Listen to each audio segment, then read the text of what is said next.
아기 예수님은 캄캄한 밤중에 태어나셨습니다. 모두가 잠들어 있었던 그 시간에도 들에서 이제 목자들은 고단하게 양을 지키며 밤을 새우고 있었습니다. 그때 하늘에서 천사들이 나타나서 내가 너희에게 큰 기쁨의 좋은 소식을 전하노라. 이 말씀이 저는 너무 이렇게 가슴에 와 닿아요. 큰 기쁨의 좋은 소식을 목자들에게 천사들이 전해 주었죠. 근데 그 큰 기쁨의 좋은 소식이란 이 땅에서 들려오는 소식이 아니었습니다. 하늘에서 오는 소식이었어요. 천사들이 이렇게 말했습니다. 너희가 가서 강보에 쌓여 구유에 뉘어 있는 아기를 보리니 이것이 너희에게 표적이니라. 아기를 보면 그것이 너희에게 표적이 되는데 무슨 표적이냐 하면은 하나님이 너희와 함께 하신다는 그런 표적이다. 이런 말씀이에요. 저는 요즘 우리나라가 바로 그때라고 생각이 들어요. 오늘 교회 오시는 길이 추웠죠? 길바닥은 꽝꽝 얼었죠? 정말 우리들의 삶이 살 얼음판을 걷는 것과 같은 그런 아슬아슬한 하루하루를 보내고 있습니다. 캄캄하고 세상은 꽝꽝 얼어 있고 얼마나 추운지 또 얼마나 피곤합니까?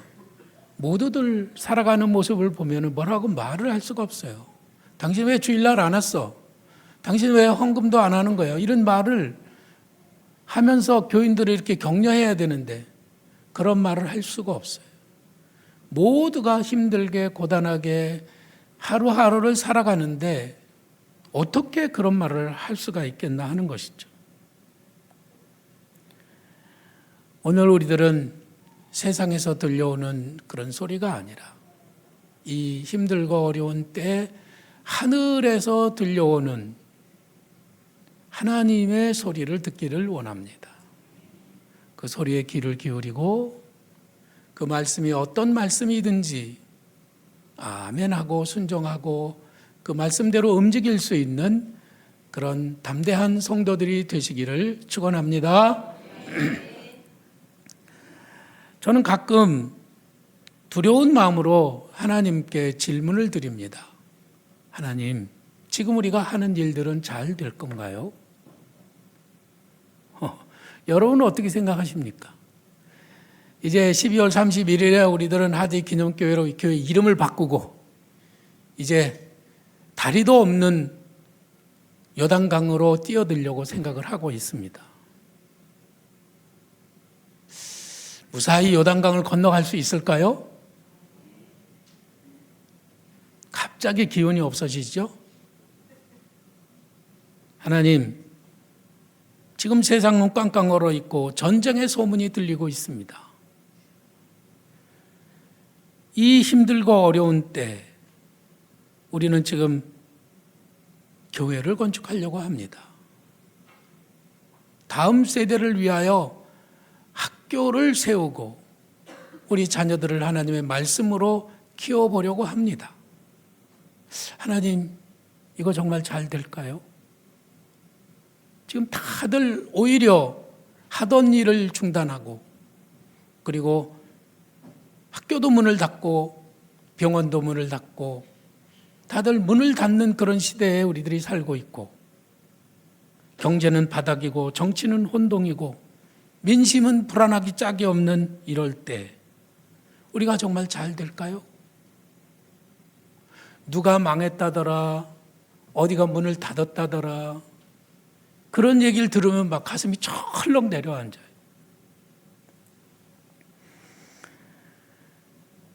저희들은 세상이 흘러가는 트렌드를 연구하고 있습니다.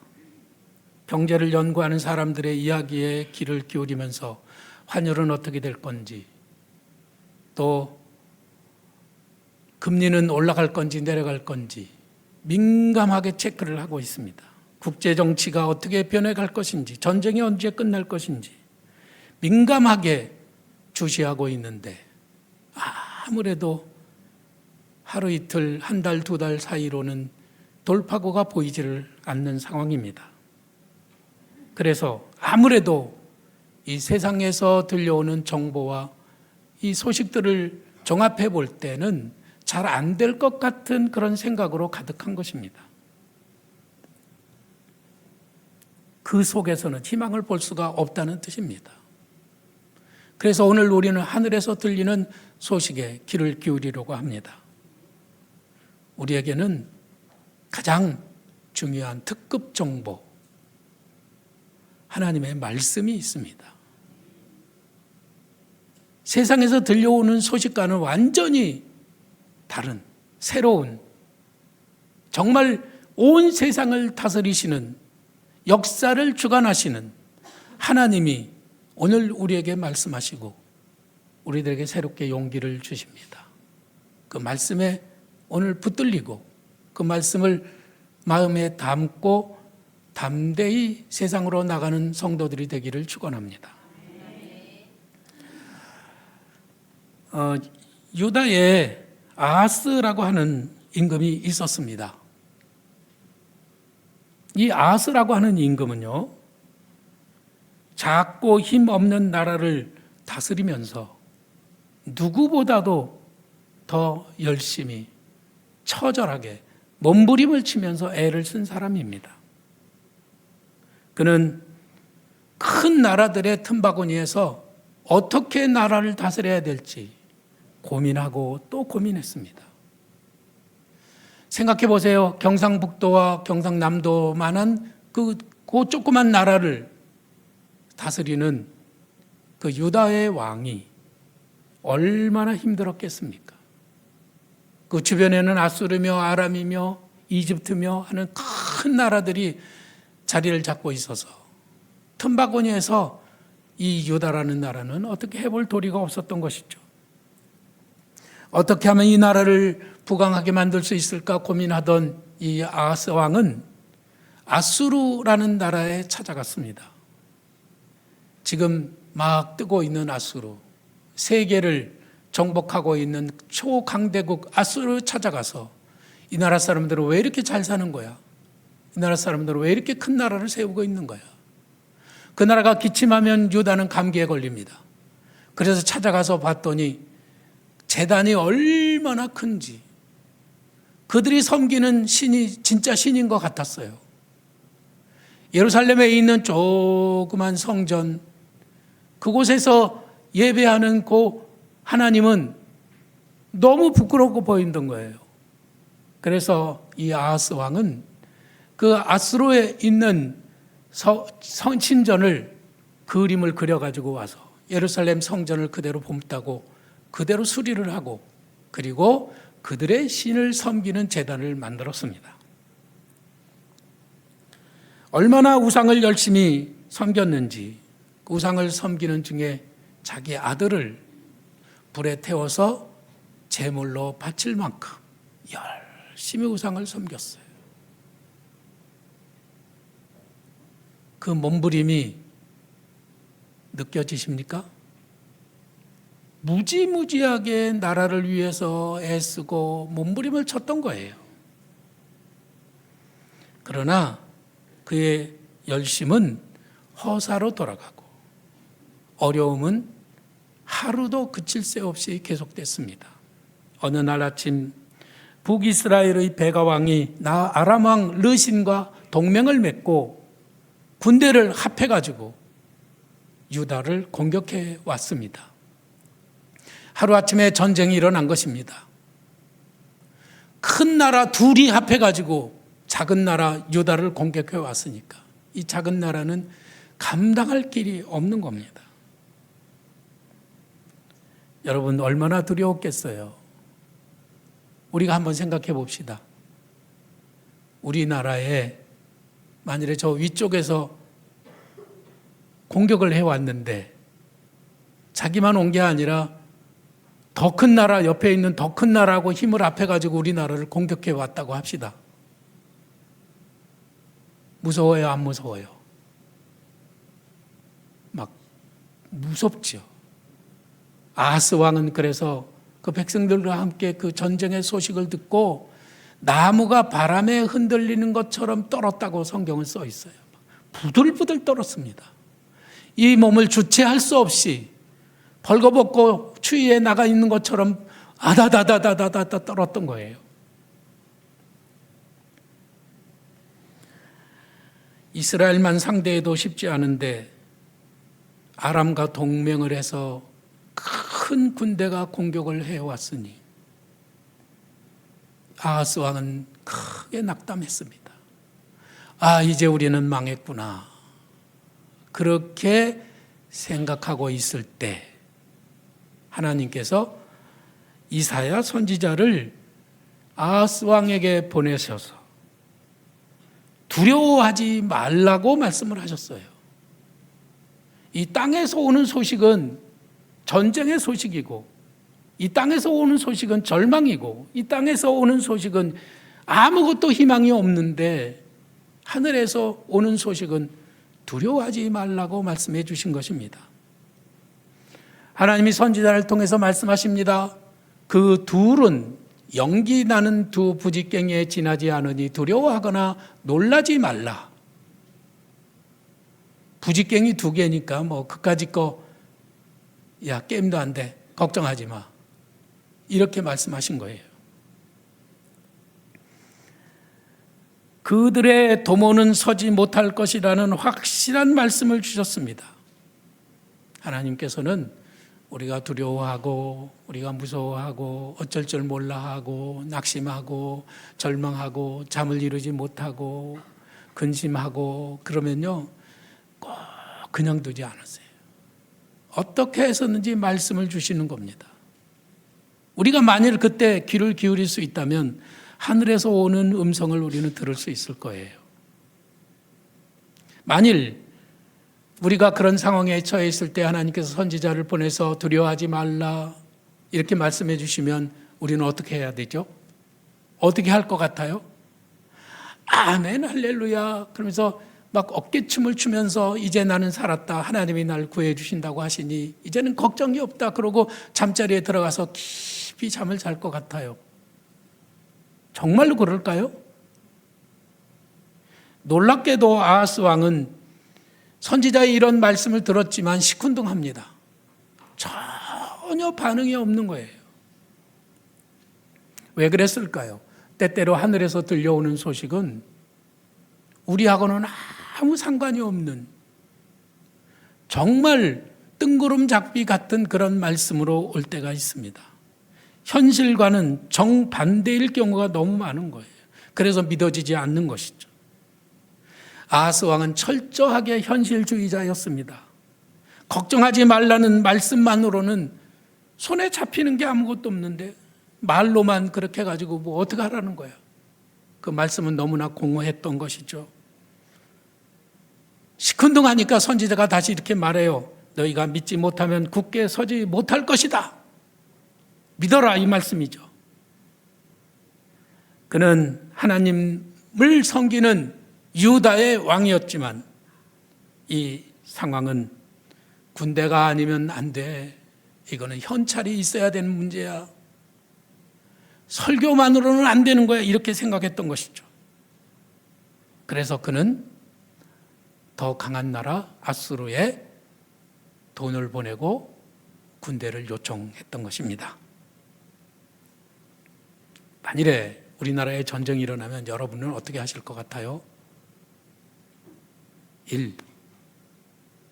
일본의 도움을 청한다. 2. 미국의 도움을 청한다.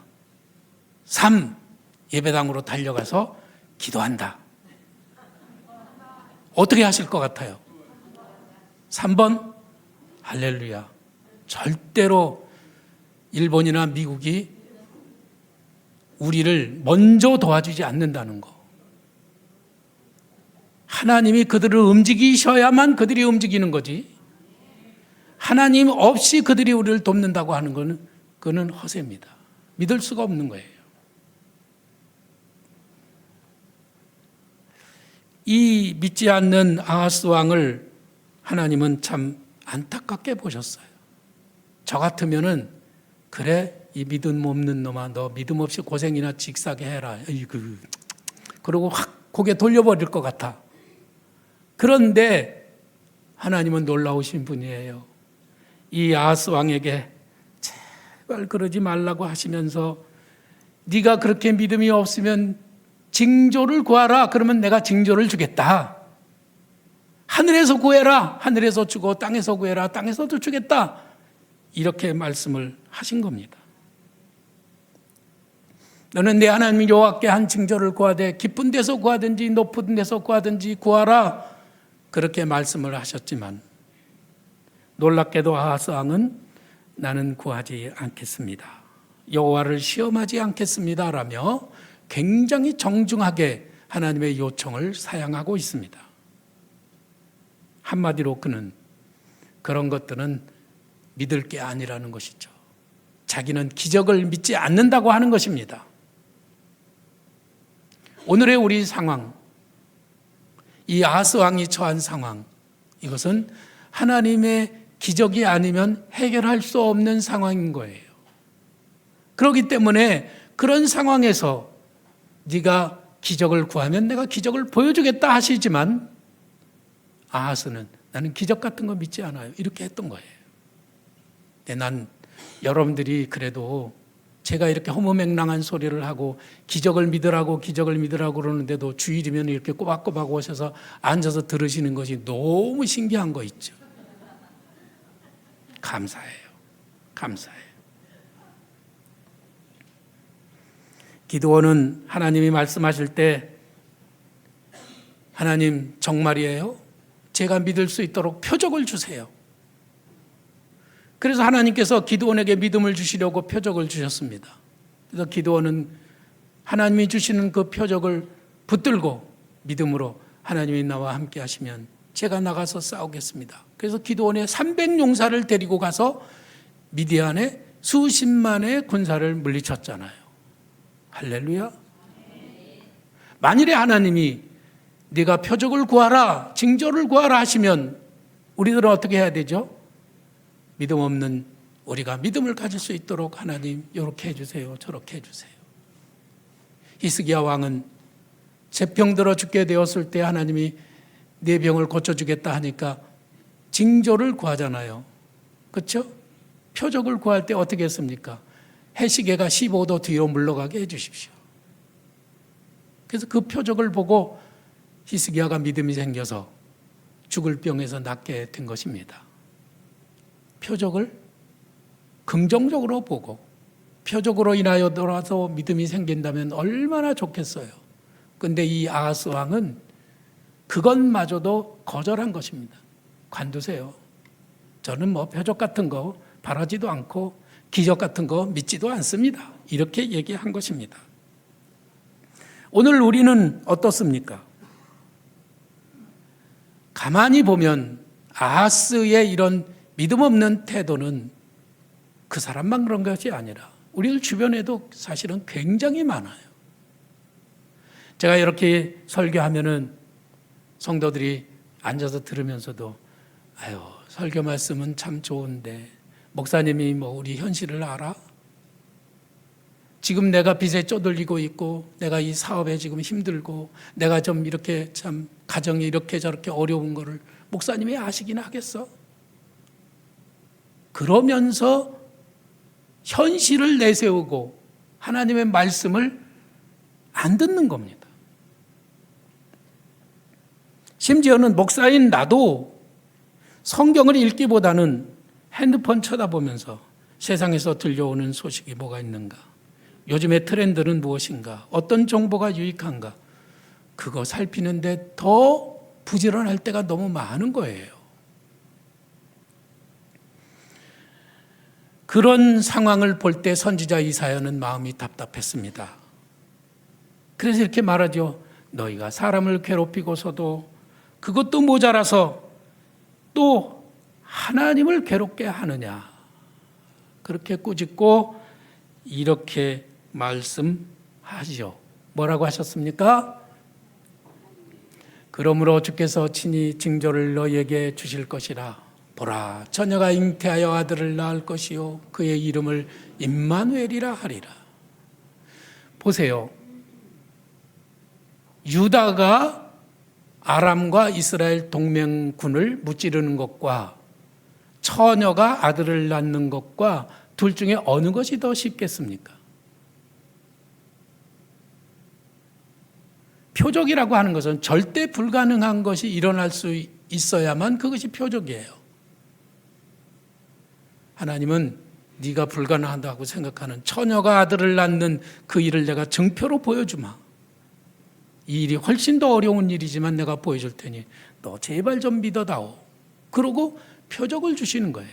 이 말씀은 우리들이 매년 성탄절 때마다 이 말씀으로 우리가 은혜를 받았습니다.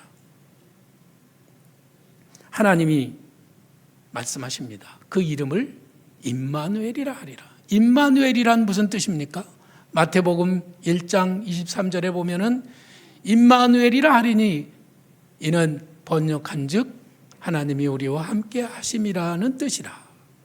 하나님이 우리와 함께 하신다는 뜻이죠. 하나님이 우리와 함께 하시는데 뭐가 걱정이냐?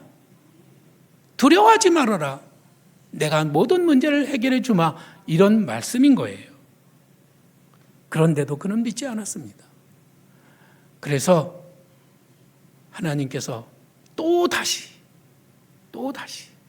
이 아하스에게 제발 믿는 자가 되라고 하시면서 이런 증표를, 표적을 보여주신 것이죠.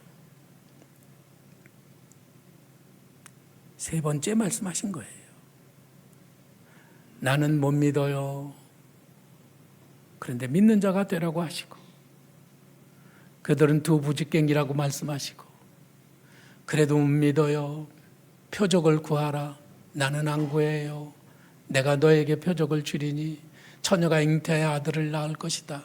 그러면서 아하스를 설득하고 또 설득하고 또 설득하고, 그래서 아하스의 마음속에 믿음이 생겨서 제발 믿는 자가 되기를 하나님은 원하시는 거예요. 저는 하나님의 그 이 인내, 사랑, 하나님의 이 열정, 이것이 느껴질 때 너무너무 마음에 감동이 되고 은혜가 되는 거예요. 저는 가끔 강해를 준비하면서 이 사람은 언제나 교인이 될까? 그래서 기대하는 마음으로 새해에는 이 일을 좀 시켜볼까? 그랬더니 그 해도 안 했어요. 그래서 내년에는 그럼 요걸 좀 시켜볼까? 그러고 그랬더니 그 해도 또 안 해요. 그러면 또 이 일을 좀 시켜보면 잘할까? 그래도 안 해. 우리 하나님 같으면은 어떻게 하실까요? 포기하지 않고 또 올해도 내년에도 또 내후년에도 아무것도 반응하지 않는 그 교인들에게 여전히 사랑을 보여주시고 기대를 걸어주시고 너 이거 좀 해보지 않으련 이렇게 하실 텐데, 저는 그게 잘 안 되는 거 있죠. 그게 잘 안 되는 거예요. 포기하지 않으시는 하나님의 사랑이 얼마나 놀라운지요. 제발 좀 믿어다오. 내가 너와 함께 한다는 사실을 제발 좀 믿어줄 수 없겠니? 집에서 쫓겨나 들에서 잠을 자던 야곱에게 하나님이 꿈에 나타나셨잖아요. 그때 하나님이 그 들에서 잠자는 야곱에게 하신 말씀이 무엇이었습니까? 네가 어디를 가든지 항상 내가 너와 함께 할 것이다. 이렇게 말씀하셨죠? 그 후로 20년간 외삼촌 집에서 머슴살이 하다가 이제 고향으로 돌아갈 때가 됐는데, 이 외삼촌 집에서 어떻게 나가지? 고향에 가면은 형 예서가 나를 죽이려고 할 텐데 어떻게 하지? 고민하고 두려워할 때 하나님이 또 나타나셔서 말씀하셨죠? 네 조상의 땅으로 돌아가라. 내가 너와 함께 하리라. 이렇게 말씀을 해주셔서 야곱은 또 다시 일어나서 약속의 말씀을 붙들고 담대하게 고향으로 가는 것이었어요. 야곱이 갈 데가 없어서 간 거 아니었습니다. 야곱이 어쩔 수 없어서 간 것 아니었어요. 하나님의 말씀이 가라고 하시니까 간 거였어요. 우리 감려교회를 처음 시작한 요한 웨슬리 목사님이 돌아가실 때 주변에 사람들이 앉아서 그의 임종을 지켜보고 있었습니다. 그때 웨슬리 목사님이 이제 마지막 가장 중요한 말씀을 유언으로 남길 때 이렇게 말했습니다. 세상 모든 것 중에서 가장 좋은 것은 하나님이 우리와 함께 하신다는 것이네. 그리고 또 한 번 말하는데 이제 기운이 없어가지고 꺼져가는 목소리로 세상에서 제일 좋은 것은 하나님이 우리와 함께 하신다는 것이라네. 그러고 운명을 하셨어요. 그가 마지막 인생을 마치면서 우리에게 꼭 들려주고 싶은 제일 좋은 것, 제일 좋은 말씀, 가장 중요한 말씀이 바로 하나님이 우리와 함께 하신다는 사실이었습니다. 마태복음 1장을 시작할 때 천사는 요셉에게 보라, 처녀가 잉태하여 아들을 낳으리니 그 이름을 임마누엘이라 하리라. 하리니 이를 번역한즉 하나님이 우리와 함께 하시다는 뜻이다. 그러니까 마태복음 1장에서 제일 처음으로 우리들이 기억해야 될 말씀이 바로 임마누엘이었고요. 마태복음이 끝나는 28장 맨 마지막 절에도 뭐라고 하십니까? 보라, 세상 끝날까지 내가 항상 너희와 함께 있을 것이다 라고 말씀하시는 거예요. 우리가 예배가 끝날 때 제가 여러분들에게 선언하는 말씀이 무엇입니까? 주께서 항상 함께 하실 것입니다. 이 말을 하고 예배가 끝나잖아요.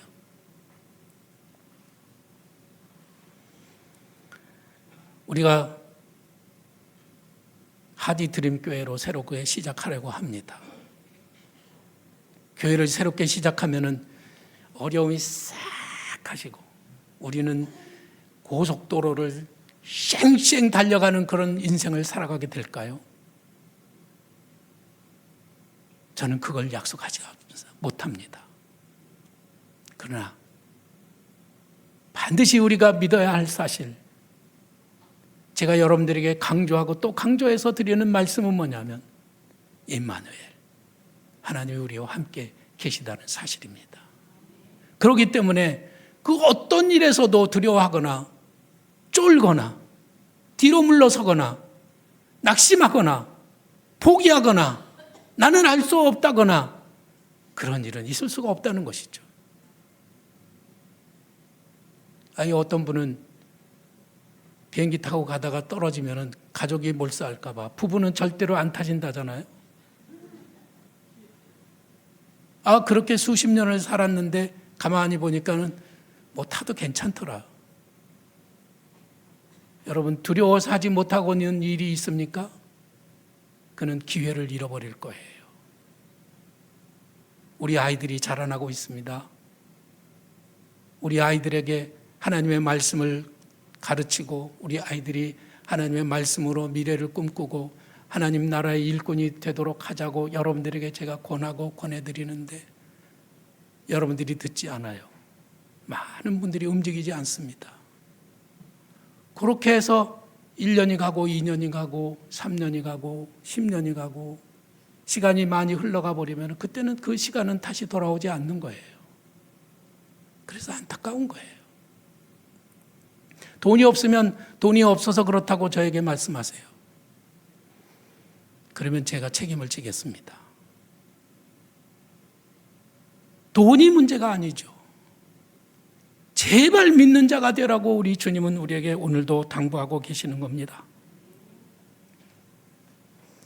처녀가 아기를 낳는 이 기적을 통해서 하나님이 꼭 하고 싶은 말씀, 그것은 임마누엘이었고 그 임마누엘의 사실을 통해서 우리들은 두려움 없이 하나님이 우리와 함께 하시기 때문에 우리들은 도전하고 꿈꾸고 그리고 미래를 향해 나가는 것입니다. 우연 맞기 때문에 못한다고 하면은 우리는 평생 기회를 잡을 수가 없다는 말씀이에요. 이 도전하는 말씀에 마리아는 이렇게 대답했습니다. 주의 여종이오니 말씀대로 이루어지이다. 그래서 마리아는 오고 가는 수많은 세대에 하나님이 우리와 함께 계시고 하나님이 지금도 살아계셔서 역사하시고 그 모든 일들을 우리를 대신하여 해결해 주신다고 하는 믿음의 증거를 우리에게 보여주었던 것입니다. 희망이 없는 시대에 마리아는 말씀을 믿고 순종했던 것이죠. 저 믿음 없는 아하스 왕과는 너무나 차이가 많이 납니다. 마리아는 그렇게 해서 아들을 낳았고 그 아들이 십자가에 달려 돌아가신 바로 그 예수님이고, 예수님은 오늘도 십자가로 우리에게 말씀하고 계십니다. 하나님이 우리와 함께 계시다. 임마누엘의 하나님을 지금도 증거하고 있는 거예요. 시대가 악합니다. 밤은 깊고 보이지 않습니다. 앞이 보이지 않습니다. 전 세계에서 우리나라가 자살률이 1등입니다. 얼마나 이기적이고 얼마나 자기중심적인지. 이 민족이 출산율이 꼴찌입니다. 결혼하지 않습니다. 결혼하더라도 아이를 낳지 않습니다. 그럴 만한 특별한 사정들이 있겠지만은 우리들이 더 가난하고 더 어렵고 정말 우리가 살 길이 막막할 때도 우리들은 자식을 낳고 미래를 꿈꿨습니다. 아이를 낳는다고 하는 것은 큰 소망을 품는 거예요. 지금은 내가 가난하지만, 지금은 내가 이렇게 힘들지만 이 아이가 커서 우리 가정을 세우고 우리 나라를 세우고 훌륭한 미래를 열어갈 것이라고 하는 그런 꿈을 포기하지 않았던 것이에요. 근데 요즘은 그런 게 없어졌잖아요. 꿈은 사라지고 우리들 마음속에는 돈을 향한 욕심만 가득히 채워져 있는 것입니다. 사람들은 살 길이 바쁘다며 하나님 말씀에 전혀 귀를 기울이지 않습니다. 그들의 개인들이 하는 말을 들어보면 이해가 되는 부분도 있지만은 정말로 마음이 아프게, 마음이 와닿지 않는 그런 부분도 있는 것이에요. 희망이 없습니다. 그래서 우리들은 미래의 희망을 세우기 위하여 학교를 세우고 다음 세대를 하나님의 말씀으로 키워가지 않으면 안 되겠다고 선언하고 그 일을 하는 것입니다. 처음부터 다시 이제 씨를 심는 일부터 시작하지 않으면 안 된다고 하는 것이죠. 여러분, 제가 그 일을 하는 것이 어떤 때는 적절치 않아 보일 때도 있어요. 아니 뭐 늙어가지고 이제는 은퇴 얼마 안 남았는데 빨리 은퇴나 할 것이지 왜 저런 일을 꾸며가지고 저 고생을 하나, 그렇게 말씀하신단 말이에요. 친구 목사들이 그래요. 문 목사 정신 차려, 건강 조심하고. 근데 이 시대를 보면은 우리가 손을 놓고 있을 수가 없어요. 학교를 세우자고 하면 사람들은 목소리를 높여서 아이 그거 너무 힘들어서 우리는 못해. CTS에서 그 일을 하기 위해서 그 CTS 회장님이 굉장히 수년 동안 애를 썼는데 그 수년 동안 세워진 학교가 딱 14개라고 하는 것이에요. 우리가 4번째입니다. 교회마다 그 일은 안 하려고 해요. 왜? 힘드니까. 우리가 아이를 낳지 않는 것과 똑같아요. 우리가 꿈을 꾸지 않는 것과 똑같고 도전하지 않는 것과 똑같습니다. 이 시대에 하나님께서 우리들더러 이제는 너희가 이제는 증표가 되고 표적이 되라고 말씀하십니다. 사람들은 말합니다. 보여주면 믿겠다. 예수님 당시에도 표적을 보여달라. 그러면 우리가 믿겠다. 이렇게 말했죠. 예수님께서는 그들이 표적을 보여달라고 하는 가증스러운 그런 요청을 들으시면서 고개를 흔드셨어요. 그러나 예수님은 그들에게 표적을 보여주는 일을 쉬지 않으셨습니다.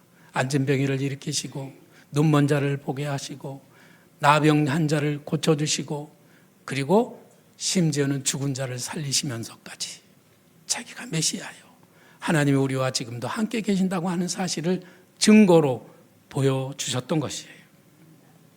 많은 사람들이 그렇게 말했죠. 드림교회가 하디 기념교회를 새로 건축하면 내 손에 장을 지지겠다고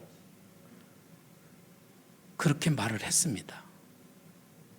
제가 그 얘기를 들으면서 마음이 아팠어요. 세상에 이렇게 믿음 없다니.